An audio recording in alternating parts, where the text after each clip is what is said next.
Hi, I'm Lauren. 2 weeks ago, I walked into my family's prestigious law office to collect some estate documents. My own sister Diana, who happens to be a senior partner there, took one look at my casual attire and said loud enough for the entire waiting room to hear, "Excuse me, but we don't provide services for walk-in clients. You'll need to schedule an appointment through proper channels." The humiliation burned through me as every well-dressed client turned to stare. What Diana didn't realize was that the sealed envelope she was about to reluctantly hand over contained court documents that would flip our entire family dynamic upside down. Those papers didn't just reveal my true worth, they exposed her years of deception. Before we jump back in, tell us where you're tuning in from, and if this story touches you, make sure you're subscribed, because tomorrow, I've saved something extra special for you.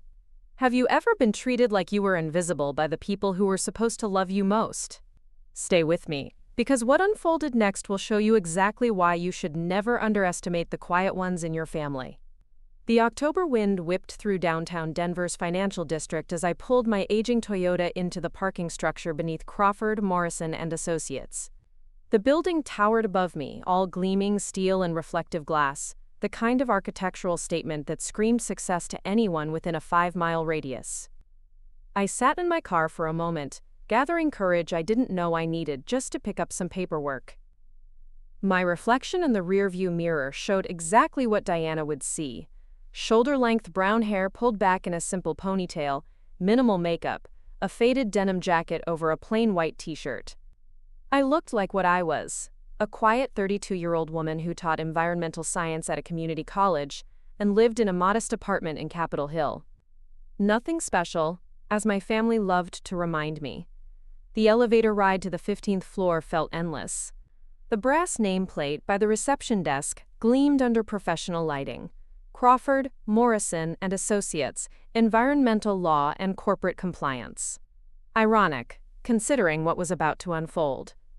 The waiting area buzzed with the kind of sophisticated energy that money creates. Men in $1,000 suits checked their phones, while women in designer clothing flipped through legal briefs. Everyone looked like they belonged in this rarefied atmosphere of success and influence. I approached the reception desk where a perfectly polished young woman with a headset looked up at me with the kind of smile reserved for people she wasn't sure deserved her time. "Good afternoon, how may I assist you?" Her tone was professionally pleasant but carried an undertone that suggested I might be lost. "I'm here to pick up some estate documents." The call said they were ready for collection. "Name, please?" "Lauren Mitchell." Her fingers flew across the keyboard before pausing. A slight frown creased her forehead. "I'm showing a note here that these documents require partner-level authorization for release. Let me check with Ms. Morrison." My stomach tightened. Diana Morrison was my sister, though she'd legally changed her last name when she married her husband Marcus 5 years ago. She claimed it was for professional reasons, but I suspected it was more about distancing herself from our middle-class family background. The receptionist spoke quietly into her headset before hanging up. "Ms. Morrison will be right with you. Please have a seat." I settled into one of the leather chairs, trying to ignore the way other clients glanced at me with barely concealed curiosity. My jeans and casual jacket stood out like a neon sign in this temple of corporate achievement. Minutes ticked by. A man in a navy pinstripe suit was called back for his appointment. An elegant woman in her 60s was escorted to a conference room. I remained seated, feeling increasingly self-conscious as the afternoon sun streamed through floor-to-ceiling windows. Finally, the familiar click of expensive heels on marble announced Diana's arrival. She emerged from the corridor looking every inch the successful attorney she'd worked so hard to become. Her auburn hair was styled in a sleek bob, her charcoal suit was tailored to perfection, and her makeup was applied with the precision of someone who understood that image was everything in her profession. Diana's green eyes swept the waiting room before landing on me. For just a moment I saw recognition flicker across her features, followed immediately by something that looked like annoyance. "Lauren?" Her voice carried across the space with the kind of projection that made everyone look up. What are you doing here? I stood up, smoothing down my jacket self-consciously. Hi, Diana. I got a call saying Dad's estate documents were ready for pickup. Her expression shifted into what I recognized as her professional mask. Polite, but distant. She glanced around the waiting room, clearly aware that we had an audience. I see. Well, you should understand that we typically require advanced scheduling for document releases. This is a high-end practice, and we serve a very specific clientele. The words hit me like a physical blow. A businessman near the window looked up from his tablet. The elderly woman I'd seen earlier emerged from the conference room just in time to witness my sister's pronouncement. I'm not asking for legal advice, I said quietly, trying to keep my voice steady. Just picking up paperwork that belongs to me. Diana's laugh was perfectly controlled, designed to sound professional rather than cruel, but I knew her well enough to hear the underlying message. Of course, but you have to understand our position. We maintain certain standards here. She gestured subtly at my attire. Perhaps you'd be more comfortable working with one of the legal aid organizations downtown. They're better equipped to handle straightforward document collection. The silence that followed felt like it lasted forever. I could feel every pair of eyes in the room evaluating me, measuring me against Diana's obvious success and finding me wanting. The receptionist pretended to busy herself with paperwork, while clearly listening to every word. I understand, I said finally, proud that my voice didn't shake. Could I just get the documents, please? Diana disappeared into her office, leaving me standing alone in that expensively appointed waiting room, while whispers buzzed around me like angry bees. When she returned, she carried a thick manila envelope sealed with official legal tape. Everything should be in order, she said, handing it to me like she was doing me an enormous favor. Though you might want to have someone review these with you. The language can be quite complex for someone without a legal background. I took the envelope without a word, tucked it under my arm, and walked toward the elevator. As the doors closed, I caught Diana's reflection in the polished steel. She was already turning away, already moving on to more important matters. But Diana had no idea what she'd just handed me. That evening, I sat in my small apartment's kitchen with the envelope on the table before me, a cup of chamomile tea growing cold as I stared at the legal seal. Rain drummed against the windows of my second-floor unit, and the familiar sounds of my Capitol Hill neighborhood, distant music, car doors slamming, people calling to each other on the street, felt comforting after the sterile atmosphere of Diana's law firm. My apartment wasn't much to look at by my family's standards. One bedroom, a galley kitchen, a living room barely big enough for a couch and bookshelf. But every item in it had been chosen carefully, and every book on those shelves had been read at least twice. It was home in a way that my childhood house had never quite managed to be. I finally broke the seal and spread the documents across my small dining table. The usual estate paperwork was there. Death certificates, will copies, property transfer documents, but there was something else. A letter addressed specifically to me, written in my father's careful handwriting. Lauren, it began, if you're reading this, then the time has finally come for our family to confront some truths that have been hidden for too long. My hands began to tremble as I continued reading. What your siblings don't know, what I chose not to tell them, is that 12 years ago, when our family's finances were in complete chaos, you saved us all without even realizing it. I set the letter down, my heart racing. 12 years ago, I was 20, fresh out of college with a degree in environmental science that everyone in my family had dismissed as impractical. That was also the year our father's construction company, Mitchell Development, had faced massive fines and potential bankruptcy due to environmental violations on 3 major projects.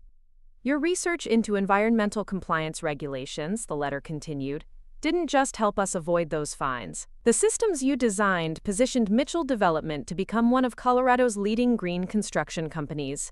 I remembered those long nights in my childhood bedroom, surrounded by environmental law textbooks and regulatory documents, drafting compliance protocols that I hoped might help Dad's struggling business.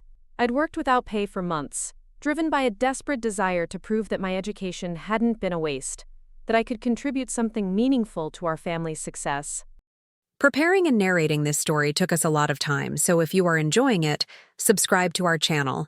It means a lot to us. Now back to the story. Every LEED certified building we've constructed, every sustainable development project, every government contract we've secured, all of it traces back to the environmental frameworks you created when you were barely out of college. The letter went on to detail something that made my breath catch in my throat. I've been setting aside a percentage of every environmentally certified project into a private trust in your name. The Aurora Transit Center, the Denver Sustainable Housing Initiative, the Boulder Solar Complex. Lauren, you own 32% of everything we've built using your environmental systems. I had to read that sentence 3 times before it sank in. 32%. Your sister Diana handled the legal structuring, believing she was creating a standard consulting fee arrangement. She never examined the actual percentages or the accumulation clauses.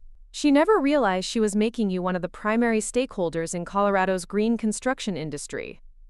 My laptop was already open on the counter. With shaking fingers, I began pulling up information about Mitchell Development's recent projects. The Aurora Transit Center alone had been a $40 million contract. The housing initiative had brought in over $60 million. The numbers were staggering. But there was more in my father's letter. The law firm, where Diana works so proudly, Crawford, Morrison Associates, specializes in environmental law precisely because of the business we've brought them over the years. They've been handling your trust documentation, billing their fees to your accounts, never realizing that their newest partner's sister was actually one of their most valuable clients. I sat back in my chair, trying to process what I was reading. While Diana had been building her career on environmental law, she'd been unknowingly working on my behalf. While my family treated me like the disappointing daughter who'd chosen an impractical major, I'd actually been accumulating wealth that none of them knew existed. My phone buzzed with a text from my younger brother, Kevin. Heard you stopped by Diana's office today. Hope it wasn't too awkward. You know how she gets about mixing family with work. I stared at Kevin's message for a long time. He'd always been the diplomatic one, trying to smooth over family tensions with forced cheerfulness. He had no idea that his attempt at kindness was about to become completely irrelevant. The letter concluded with contact information for an attorney named Patricia Wong, someone completely independent of Diana's firm who had been managing my trust without my knowledge, following Dad's explicit instructions. Ms. Wong has been waiting for this day, the letter finished. She has complete documentation of everything, every project, every contract, every dollar that rightfully belongs to you. I'm sorry I didn't tell you sooner, but I wanted to make sure you were established in your own life before this changed everything. I folded the letter carefully and reached for my phone. It was past business hours, but the letter included Patricia Wong's emergency contact number. She answered on the second ring. Ms. Mitchell, she said as if she'd been expecting my call. I assume you've read your father's letter. Ms. Wong, I need to understand what this means. The numbers he's talking about. Are they real? Very real. Your current portfolio value is approximately $54 million. The words hit me like cold water. $54 million. While I'd been teaching environmental science for $38,000 a year, living paycheck to paycheck, trying to prove my worth to a family that saw me as the unsuccessful one. Ms. Mitchell? Are you still there? I'm here. I need some time to process this. Of course. But I should mention that there are some irregularities we need to discuss. Your sister's law firm has been processing distributions from your trust for the past 3 years. Distributions that were made without your knowledge or consent. My stomach dropped. What kind of distributions? Substantial ones. Money that should have remained in your trust has been redirected to other family members' accounts. We're talking about fraud, Ms. Mitchell. Serious fraud. I closed my eyes, feeling the weight of betrayal settle over me like a heavy blanket. What do we do now? That depends on you. We can handle this quietly within the family, or we can pursue formal legal action. But either way, your sister needs to know that her actions have consequences. After I hung up, I sat in my kitchen for hours, watching the rain streak down my windows. The documents spread across my table told a story I'd never imagined. A story where the quiet, unremarkable daughter was actually the foundation holding up her family's entire success.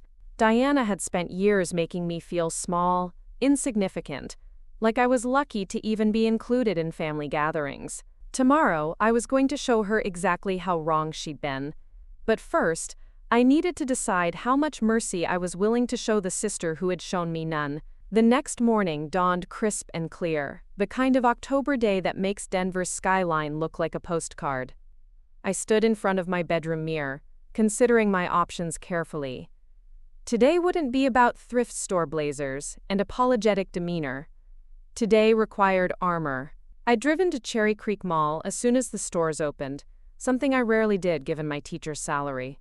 But my conversation with Patricia Wong had included a discussion of accessing funds for necessary expenses, and I'd decided that proper attire for confronting my sister qualified as essential. The woman looking back at me from the mirror barely resembled the person who'd been dismissed at Crawford, Morrison Associates just 24 hours earlier. The charcoal gray suit I'd selected was understated but clearly expensive, tailored to perfection by the store's seamstress who'd worked miracles in just a few hours. My hair was professionally styled, swept back in a way that suggested competence and authority. The jewelry was minimal but elegant.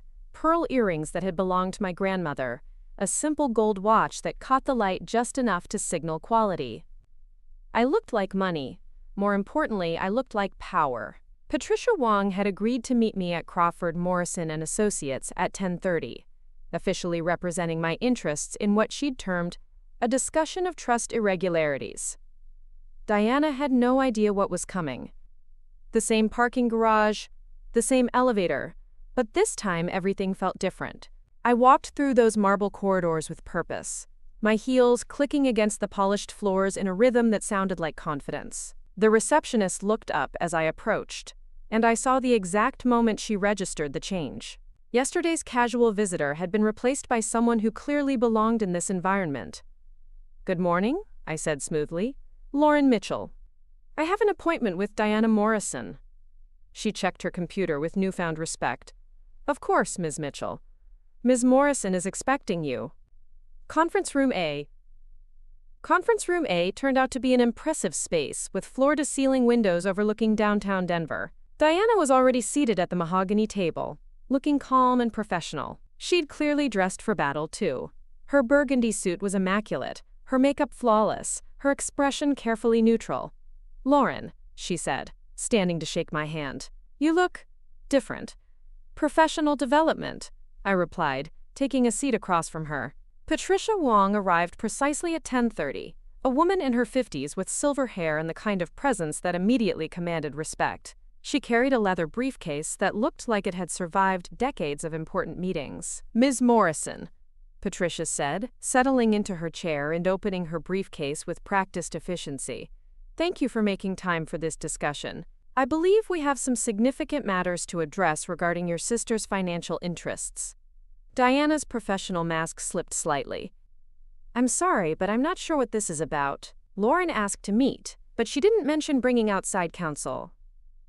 "Ms. Wong represents my interests in several legal matters," I said calmly. "I thought it would be appropriate to have professional representation for this conversation." Patricia pulled out a thick folder and placed it on the table between us. "Ms. Morrison, are you familiar with the Mitchell Environmental Trust?" I watched Diana's face carefully. There was a flicker of recognition, quickly suppressed. "I've handled various trust documents over the years," Diana said carefully. "Could you be more specific?" "Certainly." Patricia opened the folder and pulled out the top document. This trust was established 12 years ago to hold Lauren's ownership stake in Mitchell Development's environmental projects. According to our records, your firm has been administering this trust since its inception. Diana reached for the document, and I saw her hands tremble slightly as she scanned the contents. The color gradually drained from her face. "I don't understand," she said finally. "This shows Lauren as owning 32% of Mitchell Development's environmental division," I finished, "which, as it turns out, represents the majority of the company's current revenue stream." Patricia pulled out another set of documents. "These are the project summaries showing revenue generated from environmentally certified construction over the past 12 years. The total comes to approximately $168 million. Diana's professional composure cracked completely. "That's impossible. Lauren's a teacher. She lives in a one-bedroom apartment. She drives a 15-year-old car. She also designed the environmental compliance systems that transformed your family's struggling construction company into one of Colorado's most successful green building enterprises. Patricia said matter-of-factly. The trust was established to compensate her for that contribution. I leaned forward slightly. Diana, did you ever actually read the documents you were processing? Or did you just assume that because I was the family disappointment, anything with my name on it must be insignificant? The silence stretched between us like a tightrope. Diana was staring at the documents as if they might spontaneously combust. There's more, Patricia continued, pulling out another folder. These are records of distributions made from the trust over the past 3 years. Distributions that were authorized using forged consent forms. Diana's head snapped up. Forged? That's a serious accusation. It's a serious crime, Patricia replied calmly. The signatures authorizing these distributions don't match Lauren's authenticated signature on file. Someone in your firm has been systematically embezzling from this trust. I pulled out my phone and placed it on the table. Diana, I'm going to ask you directly. Did you authorize distributions from my trust without my knowledge? My sister looked like she was drowning. Her carefully constructed professional image was crumbling in real time as she realized the magnitude of what she was facing. Lauren, you have to understand, she began, her voice cracking slightly. The family needed. Dad's medical bills were enormous, and Mom's retirement fund wasn't enough, and Kevin's student loans. So you stole from me. I didn't think of it as stealing. You weren't even involved in the business. You were just teaching community college. The money was just sitting there, and the family had real needs. Patricia was taking notes now, documenting every word. Ms. Morrison, are you confirming that you authorized distributions from your sister's trust without her consent? Diana's lawyer instincts kicked in, but it was too late. I need to consult with my own attorney before answering any more questions. I stood up, smoothing down my suit jacket. Diana, I want you to think very carefully about your next move. This can be handled quietly within the family, or it can become a matter for the district attorney's office. Wire fraud is a federal crime, so is embezzlement from a private trust. Lauren, please, Diana whispered. I have a career, a reputation. I have clients who depend on me. And I had a sister who was supposed to protect my interests, not steal from me. I picked up my purse and moved toward the door. You have 48 hours to decide how you want to handle this. Patricia will be in touch with the details of what restitution looks like. As I walked out of that conference room, I heard Diana calling my name, but I didn't turn around. The elevator doors closed on the sound of my sister's world falling apart, and for the first time in my adult life, I felt like I was exactly where I belonged. The court documents hadn't just made me extra special. They'd revealed that I'd been special all along. My family had just been too blind to see it. The weekend passed in a blur of phone calls and legal consultations. Patricia Wong had arranged for a forensic accountant to review every transaction processed through Diana's firm over the past 3 years. The preliminary findings were damning. Over $2 million had been systematically diverted from my trust to various family accounts, all authorized with signatures that bore only a passing resemblance to my actual handwriting. Monday morning arrived with the kind of crisp autumn clarity that made the Rocky Mountains visible from downtown Denver. I dressed with the same careful attention I'd paid to Friday's confrontation, but this time I felt different. The shock had worn off, replaced by something harder and more focused. I wasn't the confused teacher who'd stumbled into wealth anymore. I was a woman who'd discovered she'd been systematically robbed by her own family for years. Patricia had scheduled a meeting at her offices for 9 o'clock, and I arrived to find her already deep in conversation with a man I didn't recognize. He was tall and lanky, with prematurely gray hair and the kind of intense focus that suggested he was very good at finding things people didn't want found. Lauren, Patricia said, rising from her desk. I'd like you to meet David Chen, our forensic accountant. He's been reviewing your trust documents all weekend. David shook my hand with the firm grip of someone accustomed to delivering uncomfortable truths. Ms. Mitchell, what we've uncovered goes far beyond simple misappropriation. This was a sophisticated operation that required insider knowledge of both your trust structure and your family's financial needs. He spread a series of charts across Patricia's conference table, each one color-coded and annotated with dates and amounts. The diversions began 3 years ago, shortly after your father's cancer diagnosis. The first transfers were small, 5,000 here, 10,000 there, probably testing to see if anyone was monitoring the account. I studied the charts, feeling my anger crystallize into something cold and precise. How much are we talking about in total? $2.4 million over 36 months. The amounts increased significantly after your father's death 18 months ago, when the medical bills stopped but your sister apparently decided the family deserved continued support from your assets. Patricia pulled out another folder. We've also discovered that some of these funds were used for purposes that go beyond family assistance. Your brother Kevin's house, down payment, yes, but also Diana's vacation home in Aspen, her husband's investment in a restaurant venture, and what appears to be a significant contribution to your mother's retirement account. The betrayal felt physical, like someone had reached into my chest and squeezed. They all knew? Based on the transaction patterns and beneficiary accounts, it's impossible that these transfers went unnoticed by the recipients, David said gently. The amounts were too large and too regular. I sank into one of Patricia's leather chairs, trying to process the magnitude of what my family had done. For 3 years, while I'd been living paycheck to paycheck, scraping together rent money and buying groceries with coupons, my own relatives had been treating my trust like their personal ATM. What are our options? I asked finally. Patricia exchanged a look with David before answering. Legally, we have an airtight case for criminal fraud. Wire fraud, embezzlement, forgery. Diana could face serious federal charges. But there's also the option of handling this privately, demanding full restitution plus damages and keeping it out of the courts. What would you recommend? That depends on what you want to achieve. Do you want justice or do you want your family back? I stared out Patricia's office window at the Denver skyline, watching the morning sun glint off the glass towers where people were starting their workdays, oblivious to the fact that my entire understanding of my place in the world had shifted in the span of 72 hours. I want to hear what they have to say for themselves first, I said finally. Set up a family meeting, all of them. Let them explain how they justified stealing from someone they claimed to love. Patricia nodded. I'll contact Diana this afternoon.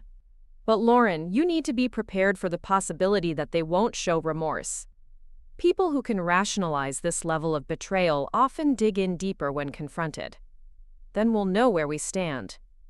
The family meeting was scheduled for Wednesday evening at my mother's house in Highlands Ranch, the sprawling suburban home where I'd grown up feeling like I never quite fit in. Patricia had insisted on being present, and I'd agreed, knowing I'd need professional support for whatever was about to unfold. I arrived at 6 o'clock sharp, Patricia's BMW pulling into the driveway behind my recently purchased Audi, one of the first tangible changes I'd made after learning about my financial situation. The house looked exactly as I remembered. Perfectly manicured lawn, expensive landscaping, the kind of architectural grandeur that announced its owners. Success to the entire neighborhood. My mother, Catherine Mitchell, answered the door wearing the expression she reserved for particularly unpleasant medical procedures. At 68, she remained an imposing woman, her silver hair styled in the same elegant cut she'd worn for 20 years, her posture reflecting decades of social conditioning about proper behavior and family loyalty. Lauren, she said, her voice carefully neutral. Patricia, please come in. The living room felt smaller than I remembered, though nothing had changed. Diana and her husband Marcus occupied the main sofa, both dressed as if they were attending a business meeting rather than a family intervention. Kevin sat in Dad's old recliner, looking uncomfortable and avoiding eye contact. The tension in the room was thick enough to cut. I appreciate everyone making time for this, I began, settling into the chair across from Diana. I think we all know why we're here. Marcus cleared his throat. Lauren, before we start, I want you to know that Diana has retained separate counsel. We're here in good faith, but we need to be careful about what's discussed. Patricia smiled coldly.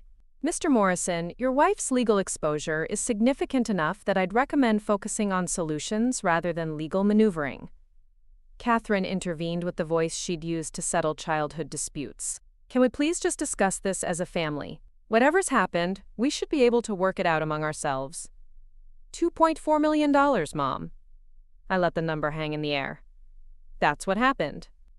Diana systematically stole from my trust for 3 years while I was teaching community college for $38,000 a year. Kevin finally looked up. Lauren, we didn't know it was that much. Diana said you had this trust fund that was just sitting there, earning interest, and that Dad wanted the family taken care of. Dad wanted me taken care of. I corrected.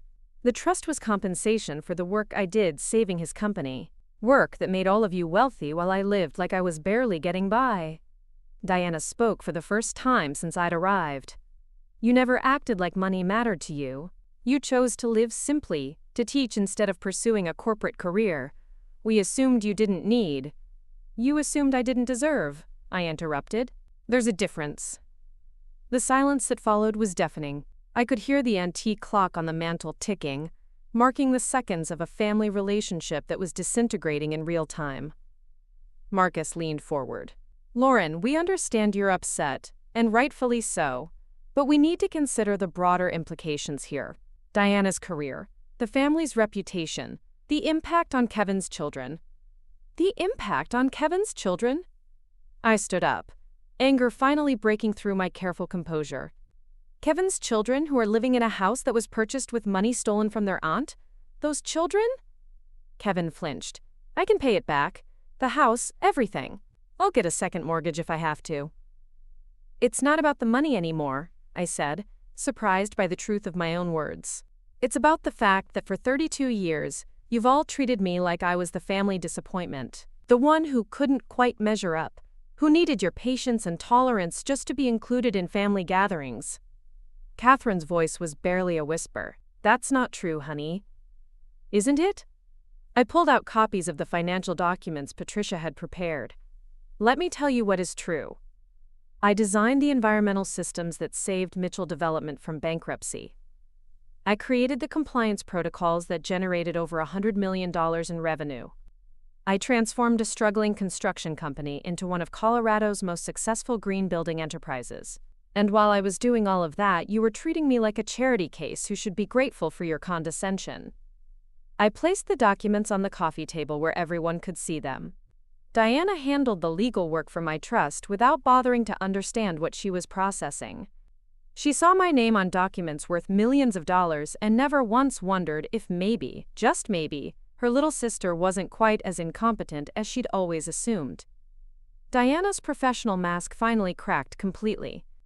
I was trying to help the family. Dad's medical bills were destroying Mom's savings. Kevin was drowning in student loans. You seemed fine, living your simple little life, teaching your classes, not wanting anything more than stop. The word came out sharper than I'd intended. Just stop. You don't get to rewrite history now that you've been caught. You saw an opportunity to take money that didn't belong to you, and you took it. Everything else is just rationalization. Patricia had been taking notes throughout the conversation, documenting admissions that could be used in court if necessary. Now she closed her notepad and addressed the room. Here's what's going to happen, she said with the authority of someone accustomed to cleaning up other people's messes. Full restitution of $2.4 million, plus interest and penalties, for a total of $3.1 million. Diana will transfer ownership of the Aspen property to Lauren's name as partial compensation.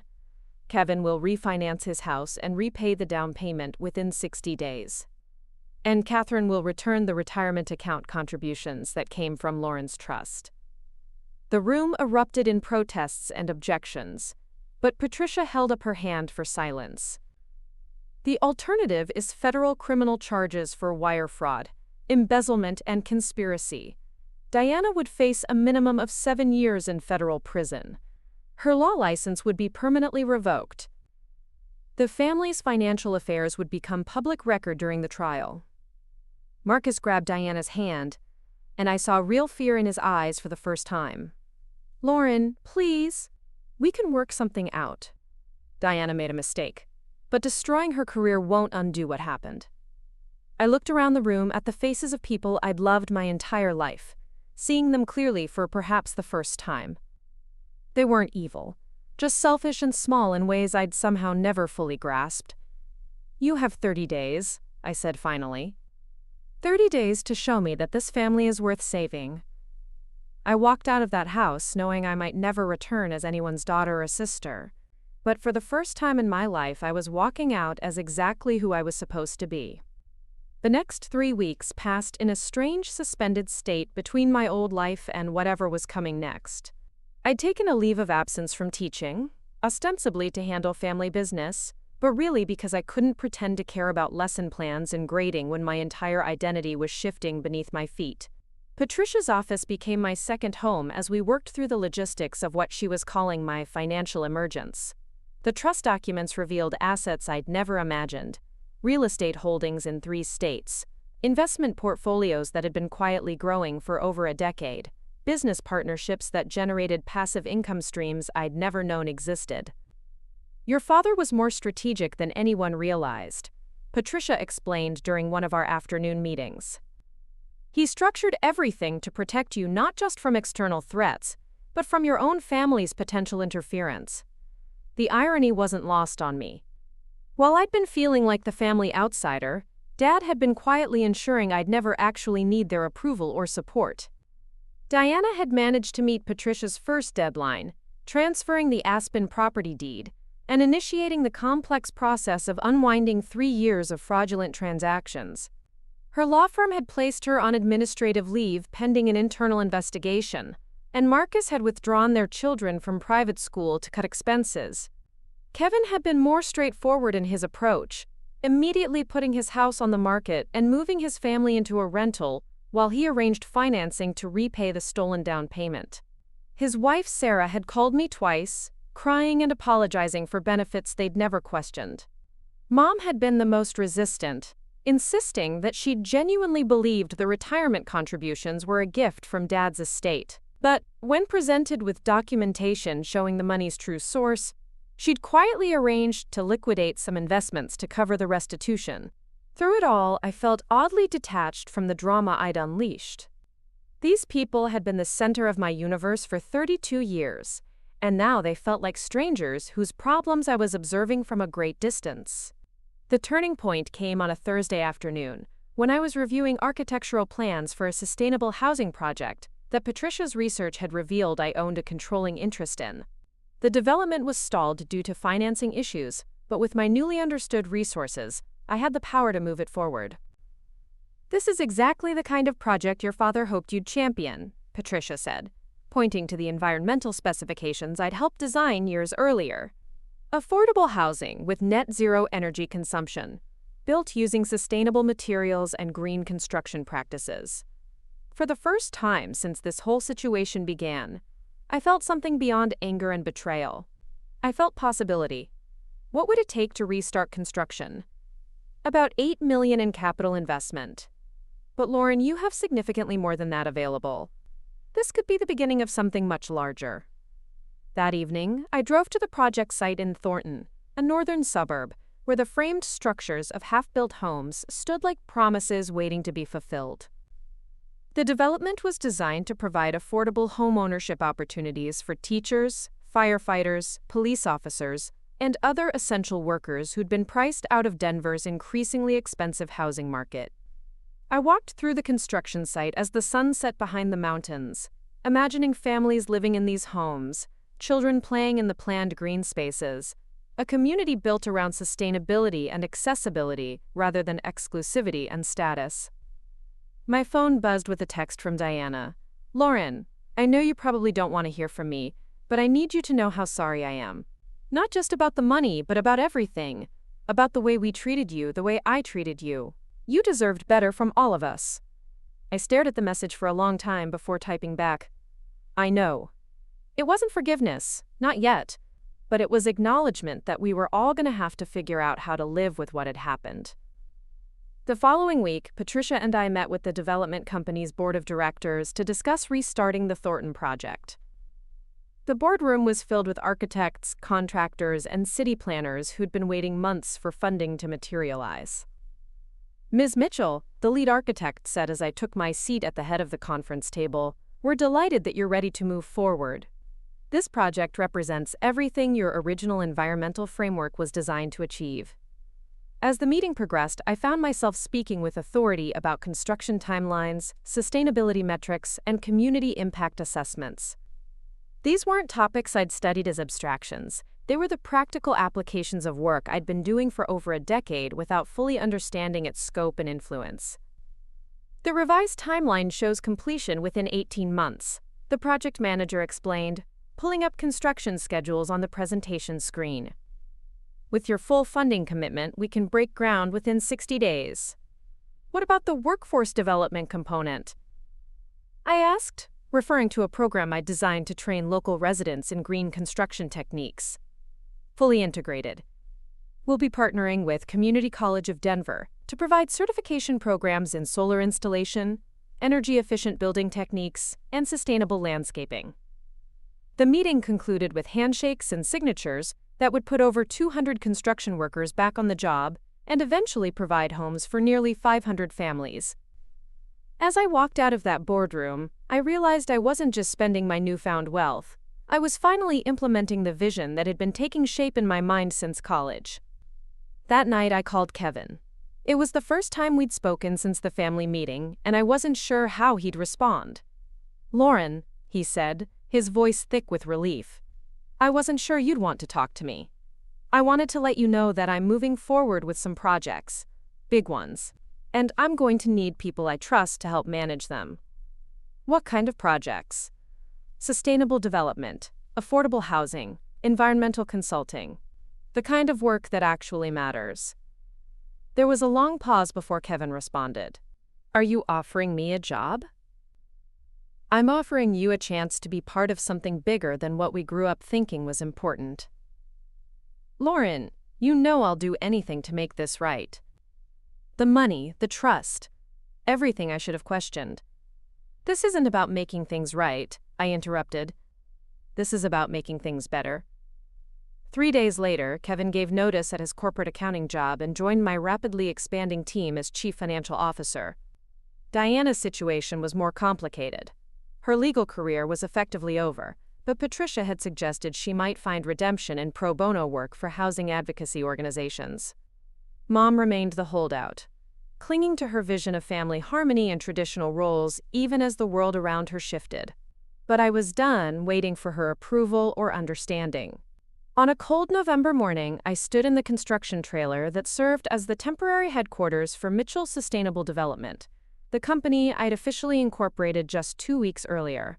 Through the trailer's windows, I could see the first foundation being poured for the Thornton project, steam rising from the concrete in the frigid air. Patricia knocked and entered, carrying a stack of legal documents. "The environmental consulting contracts are finalized," she said, setting the papers on my makeshift desk. "You're now officially the primary sustainability advisor for 3 major development projects across Colorado." I signed the contracts with a fountain pen that had belonged to my father, understanding for the first time that the quiet, unremarkable daughter had become exactly what he'd always known she could be. The transformation wasn't just financial or professional. It was personal, fundamental, irreversible. I'd spent 32 years trying to earn a place in a family that had never understood my value. Now I was building something new, something that reflected my actual worth, rather than their limited vision of what I could become. The court documents had revealed more than hidden assets.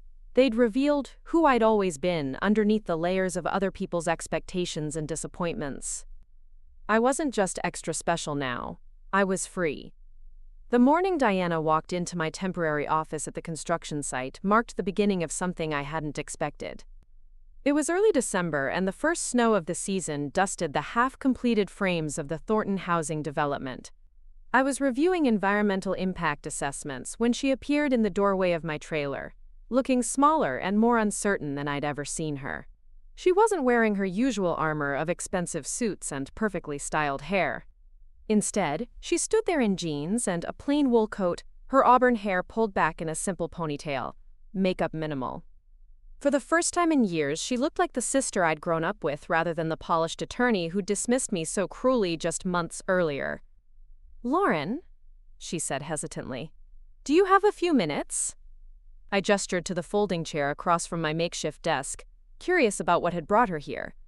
The last time we'd spoken, she'd been focused primarily on minimizing her legal exposure and protecting her career. Now her law license was suspended pending a state bar investigation, her firm had terminated her partnership, and Marcus was working double shifts to cover their reduced household income. "I've been thinking about what you said at Mom's house," she began, her voice quieter than I'd ever heard it, "about how we treated you all these years. About how I never bothered to understand what I was processing when I handled your trust documents." She paused, looking out the trailer window at the construction workers who were arriving for their morning shift. "I keep trying to figure out how I could have been so blind. How I could have seen your name on documents worth millions and never once questioned whether maybe I didn't know you as well as I thought I did." I set down my pen and gave her my full attention. This wasn't the defensive, self-justifying Diana who dominated our family meeting. This was someone who appeared to be genuinely grappling with uncomfortable truths about herself. "I think I was threatened by you," she continued, her admission hanging between us like something fragile. "You were always different from the rest of us. Quieter, more thoughtful, more interested in ideas than in appearances. When you chose environmental science over something more traditionally prestigious, I told myself it proved you weren't as smart as I was. When you became a teacher instead of pursuing corporate success, I convinced myself it meant you lacked ambition." She looked directly at me for the first time since entering the trailer. "But the truth is, you were building something meaningful while the rest of us were just chasing status. You were solving actual problems while I was billing hours and networking at charity galas. You had substance, and I think part of me always knew that. It was easier to diminish you than to confront my own insecurities about whether what I was doing actually mattered." I studied her face, looking for signs of manipulation or calculated remorse, but what I saw was genuine shame mixed with something that might have been grief. Diana was mourning the loss of her self-image as the successful one, the important one, the sister who had her life figured out. "Diana," I said finally, "I appreciate you coming here and saying this. But I need you to understand that an apology doesn't erase 30 years of being made to feel inadequate by people who should have supported me." She nodded, tears starting to form in her eyes. I know it doesn't, but I had to start somewhere, and I wanted you to know that I'm not the same person who stood in that law office and treated you like you were nobody special. These past few months have been the worst of my life, but they've also been the most honest." "What do you mean?" "I mean, I've had to confront who I really am when you strip away the job title and the expensive clothes and the professional reputation. And what I found wasn't very impressive." She wiped her eyes with the back of her hand.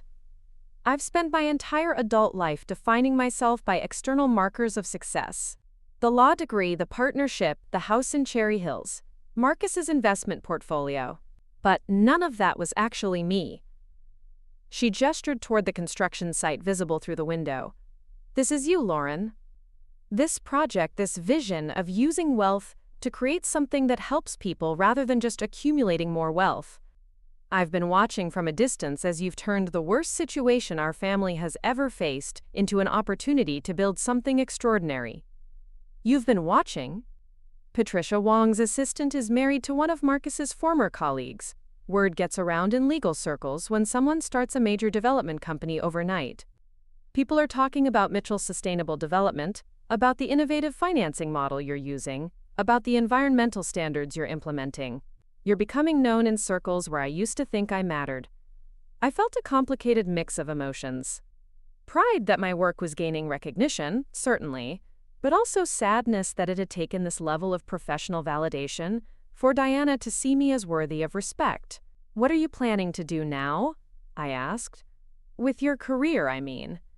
Diana shrugged, a gesture that would have been impossible for the controlling person she used to be. "I honestly don't know. The Bar Association will probably allow me to keep my license eventually, but no firm is going to hire someone with my baggage. I've been thinking about maybe doing public interest work, housing advocacy, or environmental law. Something that actually helps people instead of just generating billable hours. That's a significant career change. Maybe that's what I need. Maybe I need to figure out who I am when I'm not trying to prove I'm better than everyone else. We sat in silence for several minutes, watching the construction crews begin their daily work. The sound of hammers and power tools provided a rhythm to our conversation, a backdrop of productive activity that somehow made the heavy emotional territory we were navigating feel more manageable. "Lauren," Diana said eventually, "I want to ask you something, and I need you to know I'll understand if the answer is no." "What is it?" "Would you consider letting me help with this project? Not in any official capacity, not as a way to rehabilitate my reputation or get back into your good graces, but because I want to learn how to use my legal skills for something that matters. I want to understand what you've understood all along about making a real difference in the world." I was quiet for a long time, considering her request. The rational part of my mind cataloged all the reasons why working with Diana would be complicated and potentially painful. But there was another part of me that recognized something genuine in her transformation, something that reminded me of the big sister, who used to read me bedtime stories before ambition and insecurity turned her into someone I barely recognized. "What kind of help are you talking about?" I asked finally. "Legal research, document preparation, regulatory compliance. The kind of boring but essential work that keeps projects like this moving forward. I wouldn't expect to be involved in strategy or decision-making. I just want to contribute to something meaningful." "Diana, you understand that if you work with me, you'd be working for me? Not as an equal partner, not as the older sister who knows best, but as someone I'd be choosing to trust with responsibilities that matter to me?" She nodded without hesitation. "I understand. And honestly, the idea of not being in charge of everything is a relief. I've spent so many years trying to control outcomes and manage perceptions that I'd forgotten what it felt like to just focus on doing good work." "All right," I said, surprising myself with the decision. "But we start small. Research assistance, document review, basic paralegal work. You prove yourself reliable and trustworthy with small things before we discuss anything more significant." The smile that spread across Diana's face was unlike any expression I'd seen from her in years. It was unguarded, grateful, and completely free of the calculating quality that used to characterize all her interactions. "Thank you, Lauren. I know I don't deserve this chance, but I promise I won't waste it." "We'll see." Over the following weeks, Diana proved true to her word. She showed up every morning at 8 o'clock sharp, dressed in practical work clothes, ready to tackle whatever mundane legal tasks I assigned her. She researched zoning regulations, prepared environmental compliance documents, and drafted contracts with an attention to detail that impressed even Patricia Wong. More importantly, she did all of this without complaint, without suggestions for how I could improve my processes, and without any apparent expectation that her contributions would be recognized or rewarded beyond the basic satisfaction of useful work well done. Kevin had integrated into the company more easily, his accounting background translating smoothly into financial management for construction projects. But Diana's transformation was more dramatic and, frankly, more surprising. The imperious older sister who had spent decades correcting everyone around her had become someone who asked thoughtful questions and listened carefully to the answers. The real test came in January, when we encountered our first major regulatory challenge. The city planning department had raised questions about our proposed energy efficiency standards, arguing that some of our innovations hadn't been adequately tested in Colorado's climate conditions. This could delay the project by months, Kevin warned during our morning meeting. The Planning Commission wants third-party validation of every system we're implementing.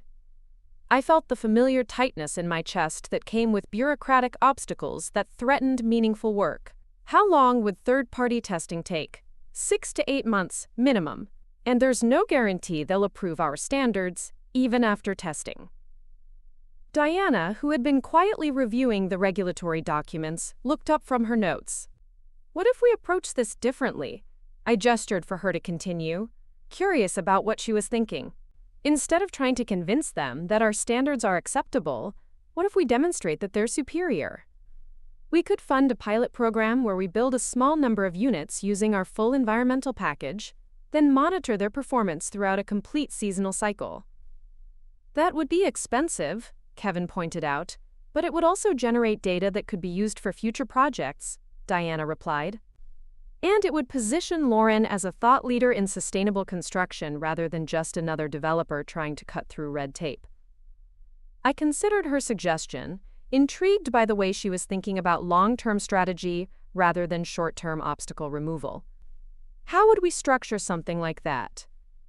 Diana pulled out her laptop and opened a document she'd apparently been working on. I've been researching similar pilot programs in other states. We could partner with the University of Colorado's Environmental Engineering Department to conduct the monitoring. Their students would get real-world research experience, we'd get credible third-party validation, and the city would get data they could use to update their building codes for other developers. This is actually brilliant, Kevin said, leaning forward to read over Diana's shoulder. It turns our regulatory problem into a marketing advantage. I found myself impressed not just by the quality of Diana's idea, but by the way she'd developed it without fanfare or expectation of credit. The old Diana would have presented such a proposal with great ceremony, making sure everyone understood how clever she was being. This version simply offered a solution to a shared problem. Let's explore this further, I said. Diana, can you reach out to your contacts at the university and see if they'd be interested in a partnership? Already started, she said quietly. I hope that was appropriate. I contacted Dr. Sarah Martinez in the Environmental Engineering Department yesterday. She's very interested and wants to schedule a meeting to discuss the research parameters. You took initiative without asking permission? For a moment, the old Diana flickered across her face, a flash of defensiveness at being questioned. But then she took a breath and answered honestly. Yes, and I realize I should have cleared it with you first. I got excited about the possibility and moved too quickly. It won't happen again. Actually, I said, in this case, it was exactly the right thing to do. I just wanted to see how you'd handle being called on it. The pilot program became a turning point for both the Thornton project and for Diana's role in the company. Over the following months, she coordinated with university researchers, managed the complex data collection requirements, and liaison with city officials who were increasingly impressed by our collaborative approach to innovation. But the real change was subtler and more personal. Diana had stopped trying to prove she was the smartest person in the room and started focusing on how her intelligence could serve purposes larger than her own ego. She asked questions instead of making pronouncements. She listened to feedback instead of defending her initial ideas. She celebrated other people's successes instead of competing with them.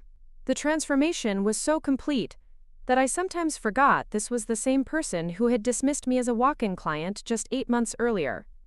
The breakthrough came in March when our pilot units recorded energy efficiency ratings 23% higher than Colorado's current building standards. Dr. Martinez's research team published their preliminary findings in a peer-reviewed journal, and the city planning department not only approved our full environmental package, but asked us to present our methods to other developers. This is incredible, Diana said as we reviewed the research report together. Your environmental systems aren't just innovative. They're going to become the new standard for sustainable construction in Colorado. Our environmental systems, I corrected. You're part of this team now. She looked up from the report with an expression I couldn't quite read. Lauren, can I tell you something? Of course. I know I don't deserve the opportunity you've given me. I know that everything good that's happened to me since I started working here is a result of your generosity, rather than anything I've earned. But I want you to know that this is the first time in my adult life that I've felt proud of the work I'm doing. Why? Because it matters. Because we're not just making money or winning cases or climbing professional ladders. We're actually solving problems that affect people's lives. We're creating homes that families can afford and that won't burden them with enormous utility bills. We're proving that business success and social responsibility aren't mutually exclusive. She paused, looking out at the construction site where the first completed units were nearing final inspection. When I was practicing law before, I told myself that I was important because I handled big cases for important clients. But those clients would have found other lawyers if I hadn't been available. The work would have gotten done with or without me. And now I feel like I'm contributing to something that wouldn't exist without our specific team, our particular vision, our collective commitment to doing things differently. I feel useful in a way I never did before.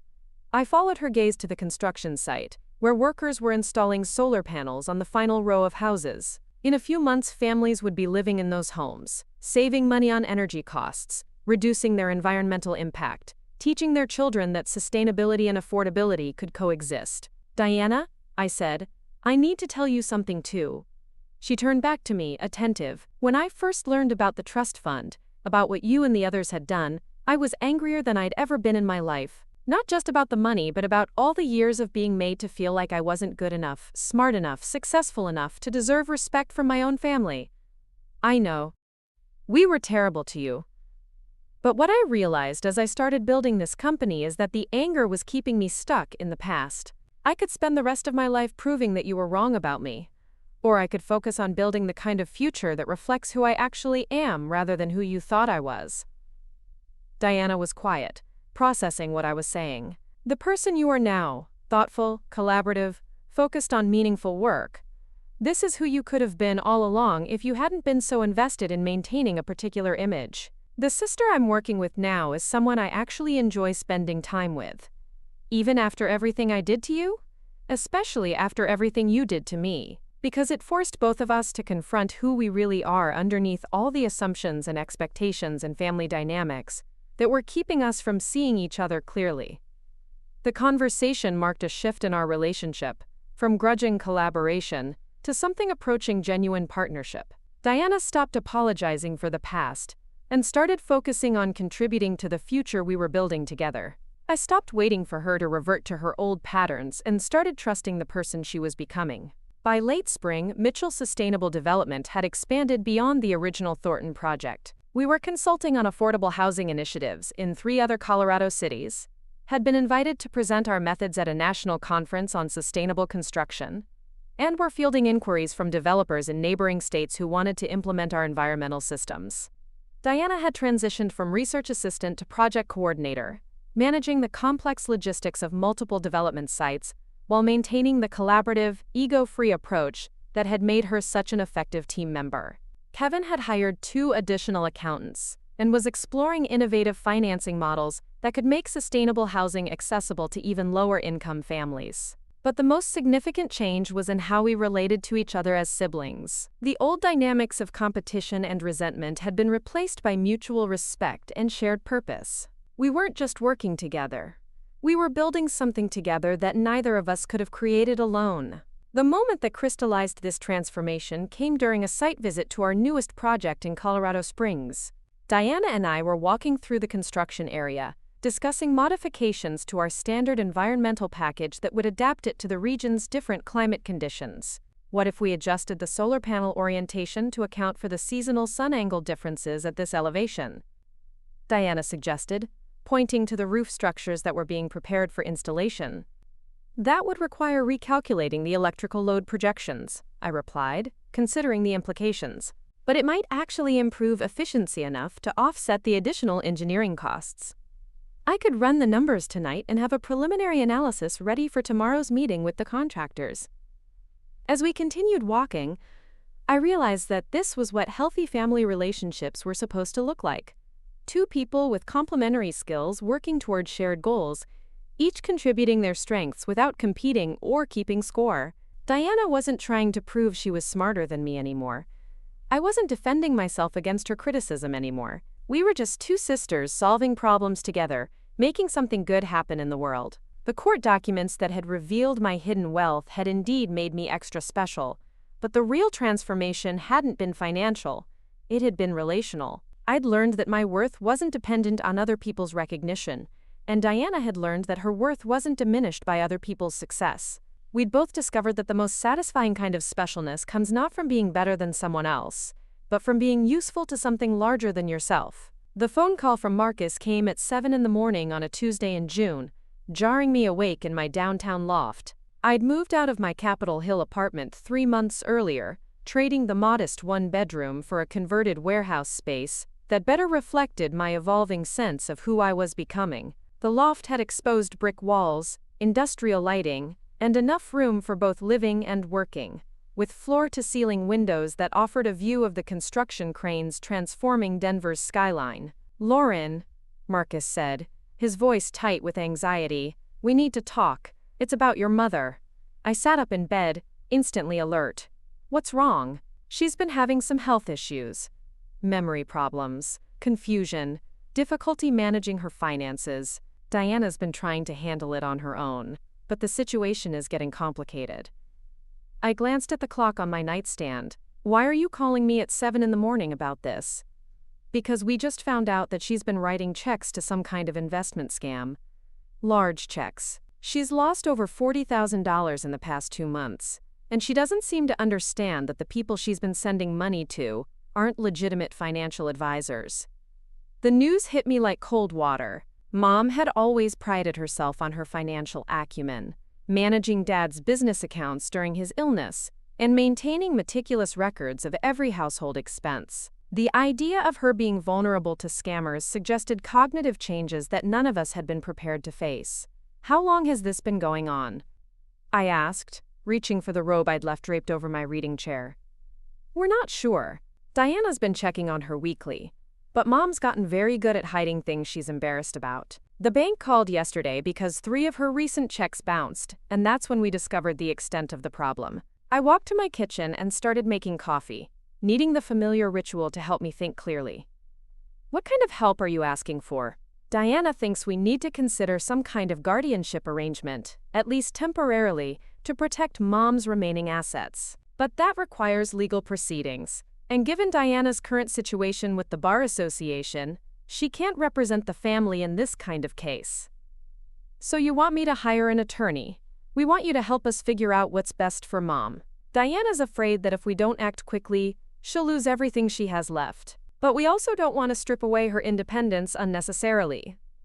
I poured coffee into my favorite mug, a simple ceramic piece I'd bought at a local artisan fair, and considered the complexity of what Marcus was describing.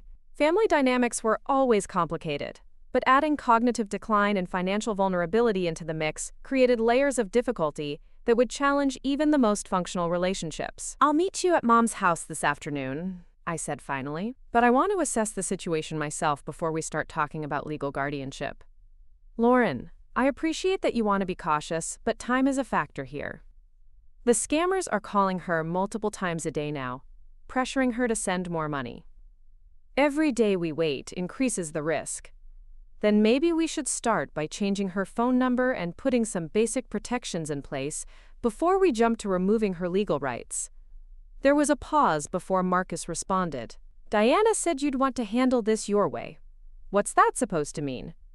"Nothing negative, just that you've become very decisive since you took over the company. Diana wasn't sure you'd be interested in collaborating on family decisions."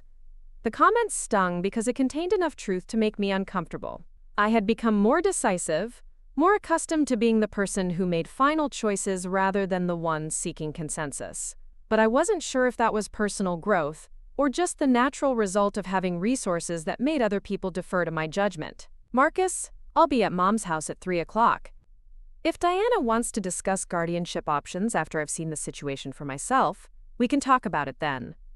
I spent the morning reviewing quarterly reports for our various projects, trying to focus on financial projections while part of my mind worried about the mother I'd been somewhat estranged from since our family confrontation 6 months earlier. We'd exchanged polite phone calls and birthday cards, but our relationship remained careful and distant, neither of us quite knowing how to navigate the new dynamics that my financial revelation had created. Catherine Mitchell lived in the same Highlands Ranch house where I'd grown up, though it felt different every time I visited.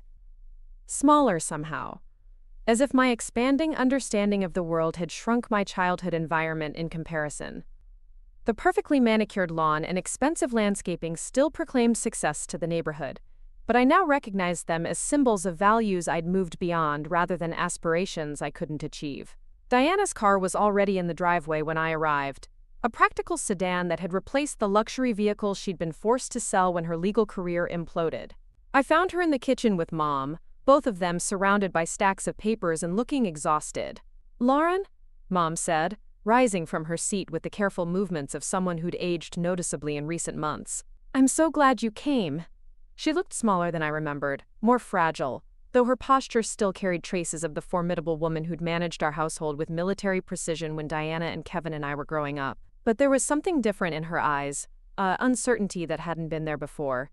"Hi, Mom," I said, giving her a careful hug. "Marcus said you've been having some problems with phone calls." "Oh, those awful people," she said, settling back into her chair. "They call constantly, claiming I owe them money or that I've won some prize that requires a processing fee. I keep telling them I'm not interested, but they're very persistent." Diana looked up from the papers she'd been organizing. "Show Lauren the bank statements, Mom." Catherine pulled a folder from the stack beside her and handed it to me with obvious reluctance.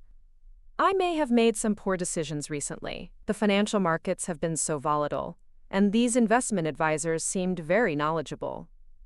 I opened the folder and felt my stomach drop. The bank statements showed a pattern of large withdrawals over the past 3 months, each one authorized by checks made out to companies with names like Premier Investment Solutions and Secure Financial Growth Partners. The amounts started at $5,000 and escalated to checks for $10,000 and $15,000. "Mom, did you research these companies before sending them money?" "Of course I did. They sent me very professional-looking brochures with testimonials from satisfied clients. They explained that they specialize in helping seniors maximize their retirement income through strategic investments." Diana leaned forward. "Lauren, I've looked up every one of these companies. They're all fake. The addresses are mail drops, the phone numbers go to call centers, and the testimonials are stock photos with made-up names." I continued reviewing the bank statements, calculating the total losses in my head. $43,000 in 3 months, money that represented a significant portion of Mom's liquid assets. But more concerning than the financial damage was what the pattern suggested about her cognitive state. "Mom, do you remember our conversation about being careful with unsolicited investment opportunities? We talked about this after Dad died, about how scammers target widows because they assume we're less knowledgeable about financial matters." Catherine's expression became defensive. "I'm not some confused old woman, Lauren. These weren't unsolicited calls. I responded to advertisements I saw in reputable financial magazines." "Which magazines?" "I don't remember exactly. But they were legitimate publications, not some fly-by-night newsletters." Diana and I exchanged glances. This was the kind of memory gap that suggested something more serious than simple poor judgment. "Mom," I said gently, "I'd like to help you get your finances organized so you can protect yourself from these kinds of schemes in the future. Would you be open to that?" "What kind of help are you talking about?" "Well, we could start by setting up some safeguards with your bank, alert systems that would notify you before large withdrawals are processed. Maybe a waiting period for unusual transactions that would give you time to think them over." "I don't need safeguards," she said, her voice taking on the sharp edge I remembered from childhood disagreements. "I've been managing money since before you were born." "I know you have, but the people who are targeting you have become very sophisticated. They're professionals who spend all day figuring out how to sound credible and trustworthy." Diana cleared her throat. "Lauren, maybe we should discuss the guardianship option. It would give us legal authority to—" "No," Catherine said firmly. "I am not giving up control of my own finances to my children. I may have made some mistakes, but I'm still capable of learning from them." "Mom, we're not trying to take away your independence," I said. "We just want to make sure you have some protection against people who are deliberately trying to deceive you." "And how do I know you're not trying to deceive me too?" she asked, her eyes suddenly sharp and suspicious. "You show up here with your fancy clothes and your construction company, claiming you want to help, but maybe you just want access to whatever money I have left." The accusation hung in the air like smoke. Diana looked mortified, but I found myself oddly impressed by the question.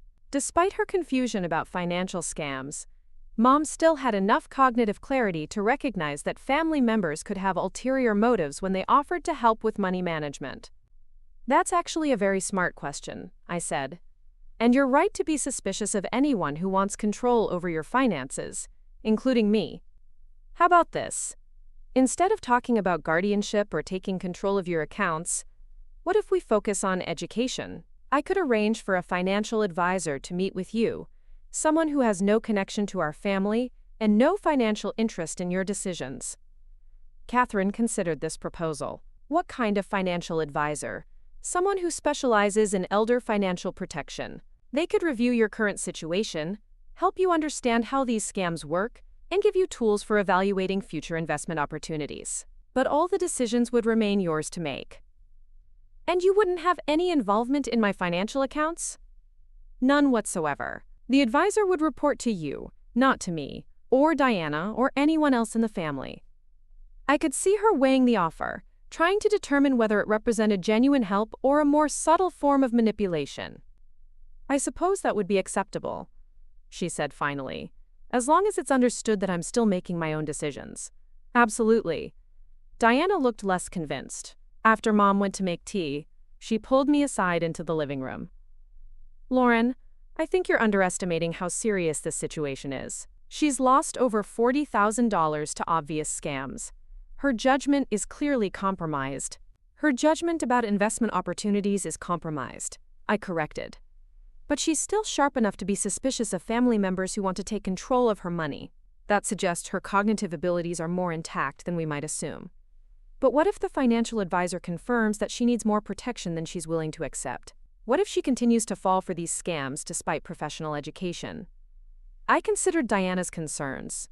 She was right that the financial losses represented a serious problem that could escalate if left unaddressed. But I was also aware that premature guardianship proceedings could damage Mom's sense of autonomy in ways that might accelerate cognitive decline. Let's see what the assessment reveals before we start discussing legal interventions, I said. Sometimes the solution to feeling out of control is gaining more information, not giving up more authority.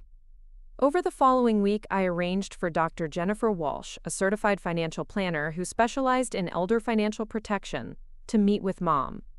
Dr. Walsh had worked with Patricia Wong on several cases involving financial exploitation of seniors, and her approach emphasized education and empowerment rather than restriction and control. The initial assessment took place at Mom's house on a Thursday afternoon.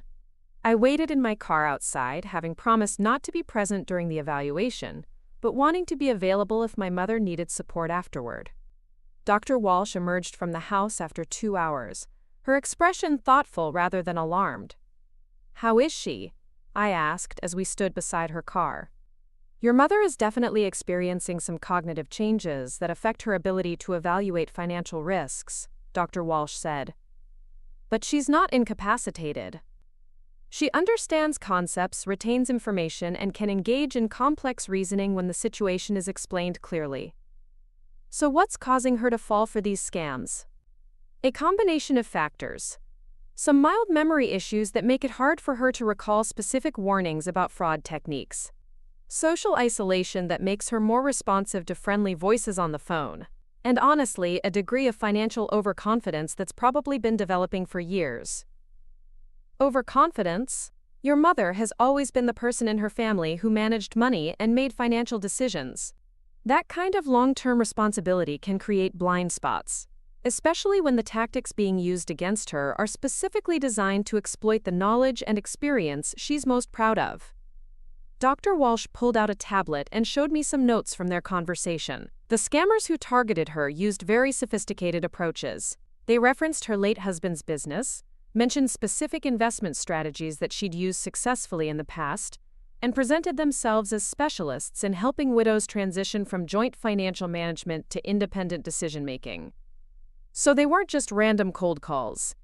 Not at all. Someone did research on your family's financial history and used that information to create a false sense of credibility. Your mother didn't fall for obvious scams. She fell for carefully crafted deceptions that were designed specifically to fool someone with her background and circumstances. The information reframed my understanding of what had happened. Mom hadn't lost her mental faculties. She'd been targeted by professionals who understood exactly how to manipulate her particular vulnerabilities. What did you recommend to her?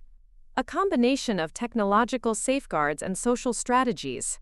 We're setting up alerts on her bank accounts that will notify both her and a trusted contact before large withdrawals are processed.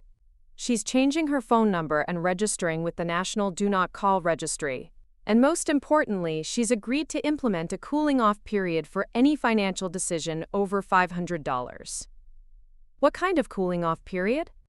Anytime someone approaches her with an investment opportunity or requests money for any reason, she's committed to waiting 72 hours and discussing it with at least 2 people before taking action. It could be family members, friends, her accountant, anyone she trusts who doesn't have a financial interest in her decision. And she agreed to this voluntarily? Quote, she suggested it, actually. Once I explained how the scams had worked, she became very angry about being manipulated. The cooling-off period was her way of ensuring it wouldn't happen again, while maintaining control over her own choices. Dr. Walsh closed her tablet and prepared to leave. Lauren, your instinct to focus on education rather than restriction was exactly right. Your mother doesn't need someone to take away her decision-making authority. She needs better information and some structural support for making good decisions. What about Diana's concerns regarding legal guardianship? Completely unnecessary at this point. Your mother has the cognitive capacity to manage her finances with appropriate safeguards. Guardianship proceedings would probably be traumatic and counterproductive unless her condition deteriorates significantly. That evening, I called Diana to share Dr. Walsh's assessment and recommendations. She listened quietly while I described the safeguards that had been implemented and Mom's positive response to the educational approach. I have to admit, I was wrong about the guardianship issue, Diana said when I finished. I was so focused on the financial losses that I didn't consider whether there might be less drastic solutions. You were trying to protect her. That's not wrong.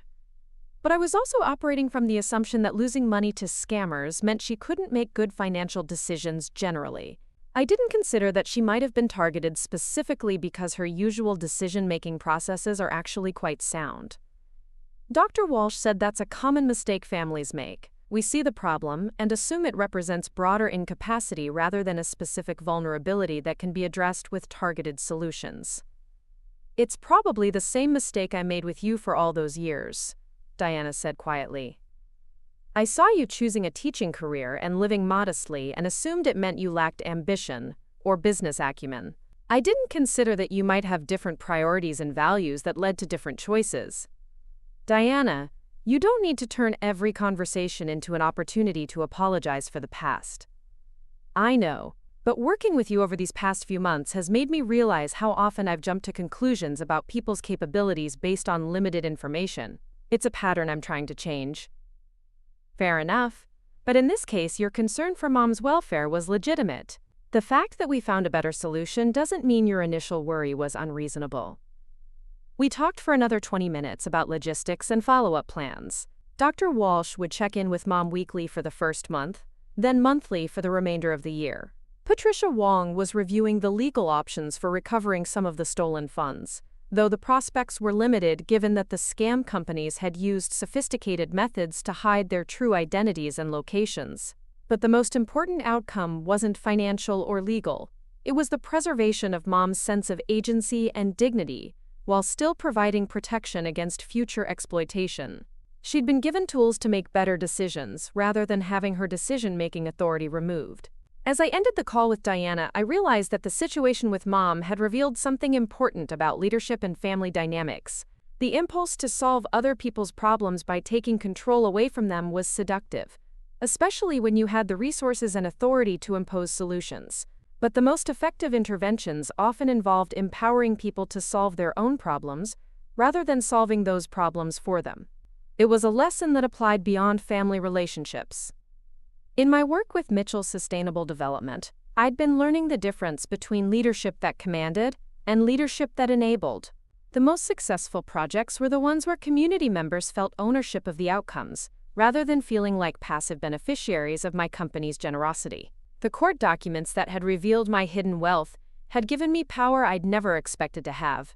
But the real challenge wasn't learning how to use that power. It was learning when not to use it. When stepping back and creating space for other people's agency was more valuable than stepping forward with solutions. Mom's financial crisis had been resolved not through my intervention, but through her own informed decision-making, supported by appropriate resources and safeguards. Diana's professional redemption was happening not because I'd rescued her from the consequences of her actions, but because she'd chosen to rebuild her identity around service rather than status.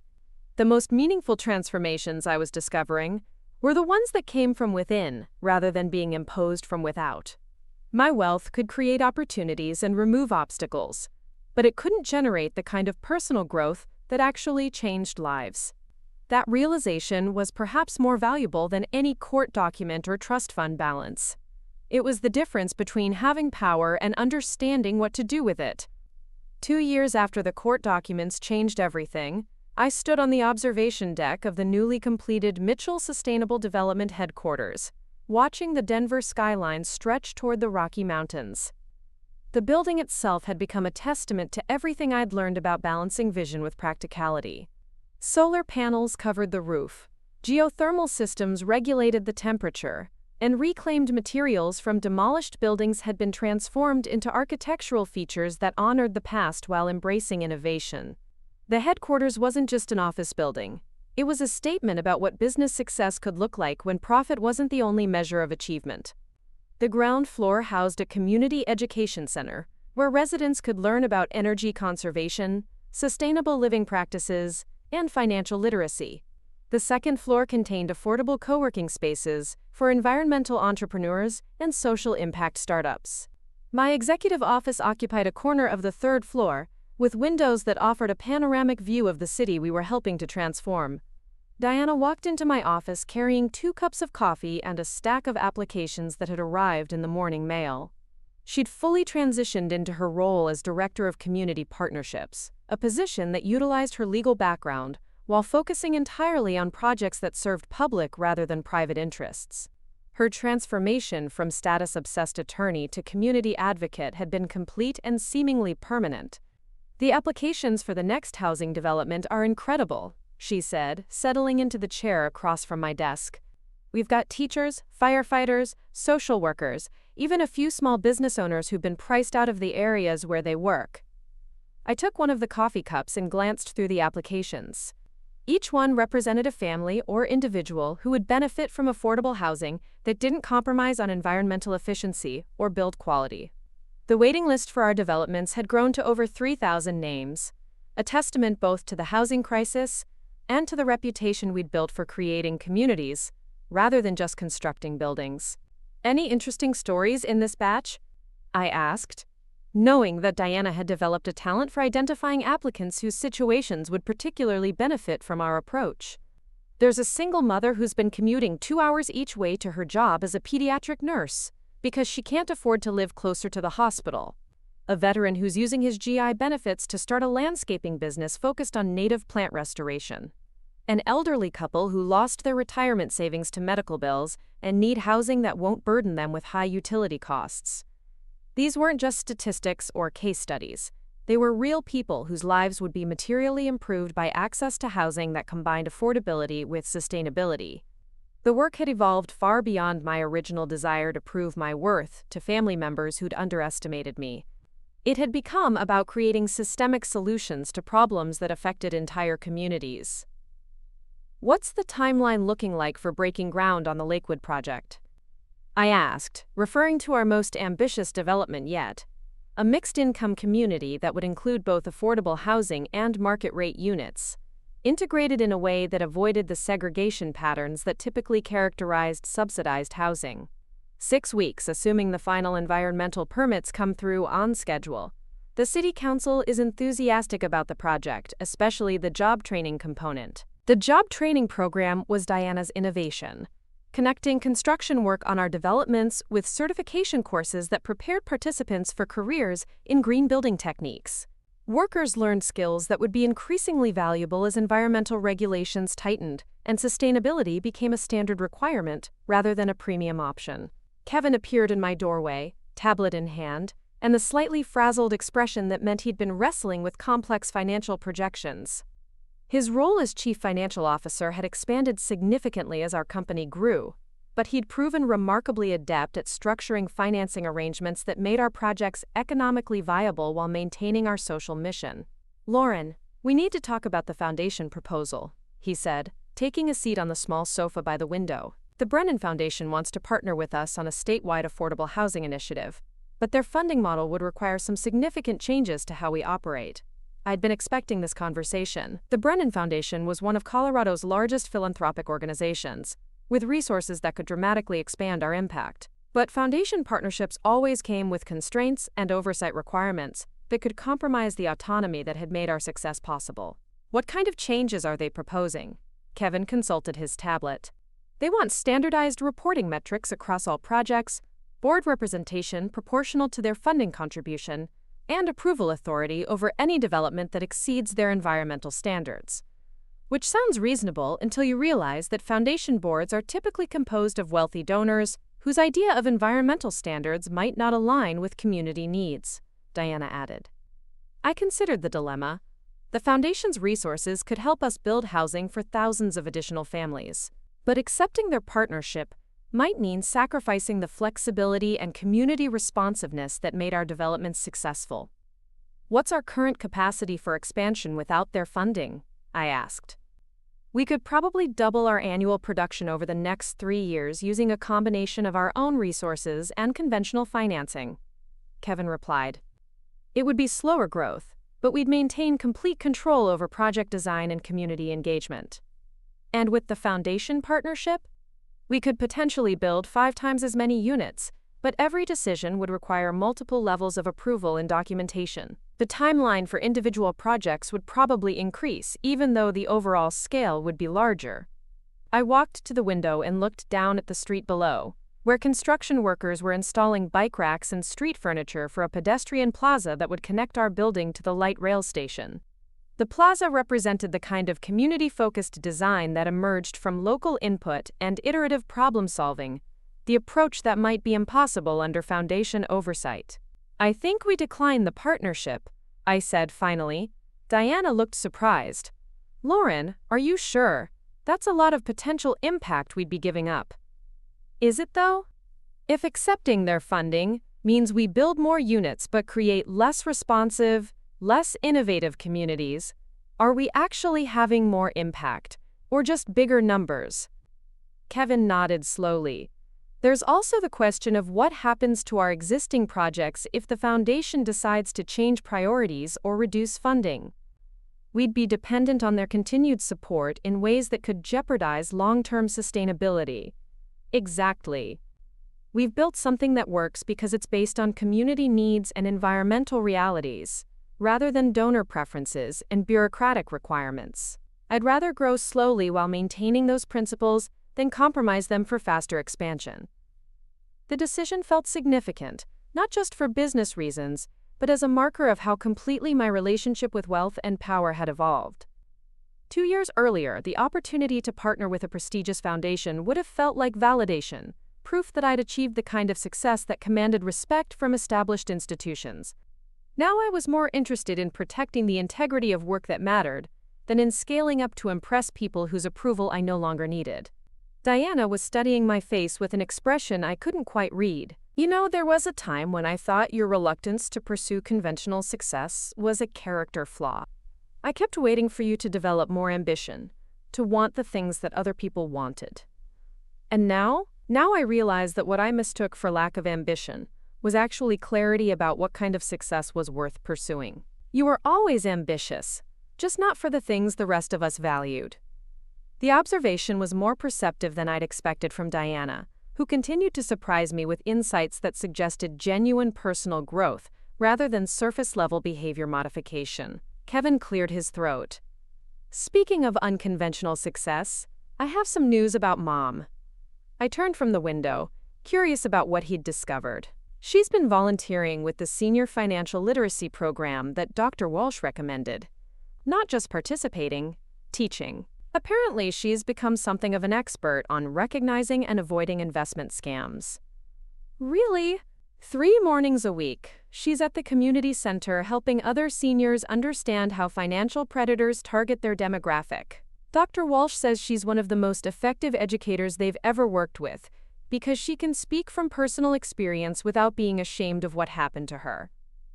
The news filled me with an unexpected surge of pride. Mom had transformed her experience of being victimized into expertise that could protect other vulnerable people. Instead of hiding from her mistakes, she'd found a way to prevent others from making similar ones. Has she said anything about wanting to reconnect with the family more generally? I asked. She asks about you every time I see her, Kevin said. "But she's been hesitant to reach out directly because she's not sure you've forgiven her for the things she said when we first confronted her about the trust fund situation." I thought about Mom's angry accusation that I might be trying to deceive her, her suspicion that my offers of help were motivated by greed rather than concern. At the time, the words had stung. But looking back, I could appreciate her caution about trusting family members who suddenly showed interest in her financial affairs after years of relative distance. "I should call her," I said. "Maybe suggest lunch somewhere neutral, just the two of us."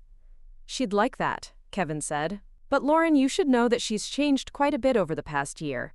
The volunteer work has given her a sense of purpose that she hadn't had since Dad died. She's more confident, more engaged with the world. She's not the same person who was vulnerable to those scammers." That afternoon, I drove to the community center where Mom had been volunteering, arriving just as her financial literacy workshop was ending. Through the glass doors of the classroom, I could see her standing at the front of the room, gesturing emphatically, while a dozen senior citizens listened intently. She looked animated and authoritative, nothing like the confused and defensive woman I'd encountered during the crisis 18 months earlier. When the class ended, she noticed me waiting in the hallway and walked over with an expression that mixed surprise with pleasure. "Lauren, what brings you here?" "I wanted to see you in action," I said. "Kevin told me about your volunteer work." "Oh, this." She gestured toward the classroom with obvious pride. "It's been incredibly rewarding. These people face the same kinds of sophisticated scams that fooled me. But they don't have family members who can help them recover from financial mistakes. If I can prevent even one person from losing their savings to criminals, then something good will have come from my own stupidity." "Mom, what happened to you wasn't stupidity. You were targeted by professionals who specialize in deceiving intelligent people. I know that now. But at the time, I was so embarrassed and angry that I couldn't think clearly about solutions. I just wanted to blame someone else for my poor judgment." We walked together toward the community center's main entrance, past bulletin boards covered with flyers for services ranging from Meals on Wheels to tax preparation assistance. The building buzzed with the kind of productive activity that characterized places where people came to solve problems rather than just socialize. "Lauren, I owe you an apology," Mom said as we reached the parking lot. "When you offered to help with my financial situation, I was so ashamed of being deceived that I interpreted your concern as criticism. I accused you of having ulterior motives when you were actually trying to protect me from further harm." "You were protecting yourself the only way you knew how," I replied. "And you were right to be suspicious of anyone who wanted control over your money, even family members. But you didn't want control. You wanted to give me tools to maintain control while making better decisions. There's a difference, and I was too proud and scared to recognize it at the time." We stood beside my car, neither of us quite ready to end the conversation. The October air was crisp, with the promise of snow in the mountains, and the afternoon light cast long shadows across the community center's parking lot. "Mom, would you like to have lunch sometime? Just the two of us, somewhere we can talk without the pressure of family dynamics or business obligations." Her smile was immediate and genuine. "I'd love that. But I have one condition." "What's that?" "Let me choose the restaurant. I want to take you somewhere that reflects who I am now, rather than who I used to be when appearances mattered more than authenticity." We agreed to meet the following Sunday at a small cafe near the community center, the kind of unpretentious place where the focus was on good food and genuine conversation, rather than status signaling or social performance. As I drove back to my office, I realized that Mom's insistence on choosing the venue represented the same kind of boundary setting that had characterized all of our family's healthiest interactions over the past 2 years. Everyone had learned to define themselves by their own values and priorities, rather than by external expectations or family roles that no longer fit their evolving identities. The lunch with Mom became a weekly tradition that continued through the winter and into the spring. Our conversations ranged from her volunteer work to my company's projects, to broader questions about aging, purpose, and the difference between success and significance. She'd developed opinions about sustainable development, financial regulation, and social policy that were informed by her direct experience helping vulnerable populations. Most remarkably, she never once asked about my wealth or suggested ways I should use my resources. She seemed genuinely uninterested in the money that had caused so much family turmoil, focusing instead on the work I was doing, and the impact it was having on communities throughout Colorado.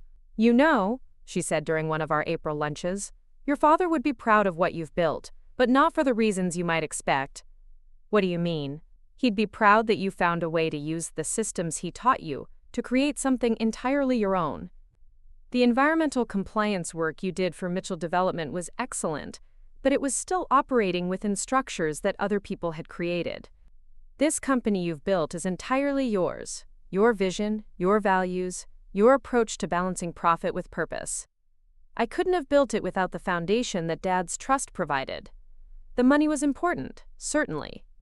But money doesn't create vision or integrity or the ability to inspire other people to work toward shared goals. Those qualities were always part of who you are." The comment stayed with me long after lunch ended.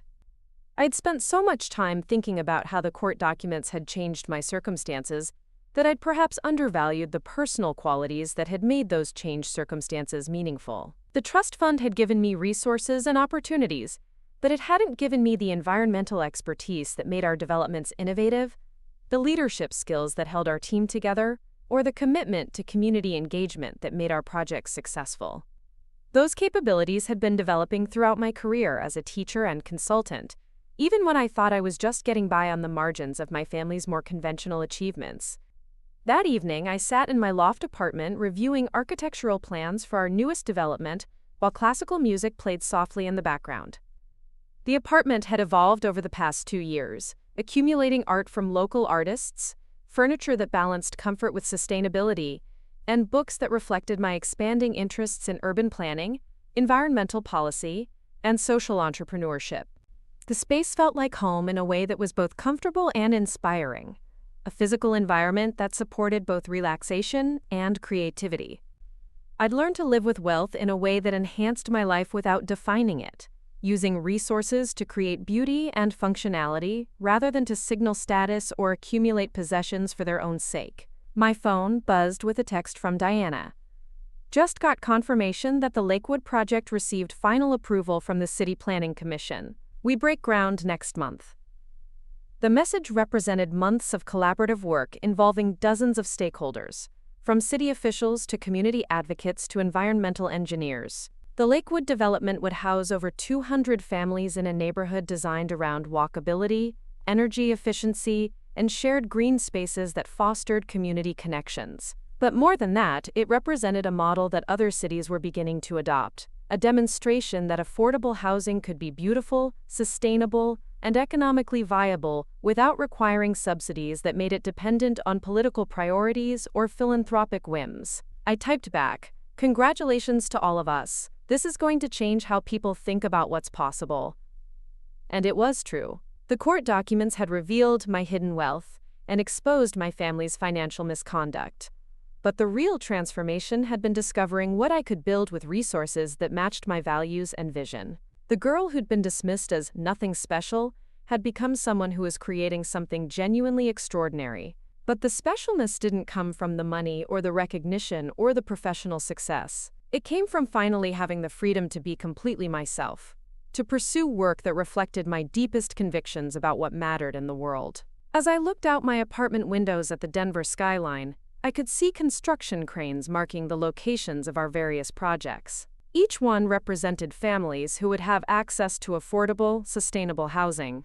Each one demonstrated that business success and social responsibility weren't competing priorities, but complementary aspects of meaningful work. The court documents had made me extra special not by giving me wealth, but by giving me the opportunity to discover what I could accomplish when money was a tool for implementing vision rather than a goal in itself. Up next, you've got 2 more standout stories right on your screen. If this one hit the mark, you won't want to pass these up. Just click and check them out.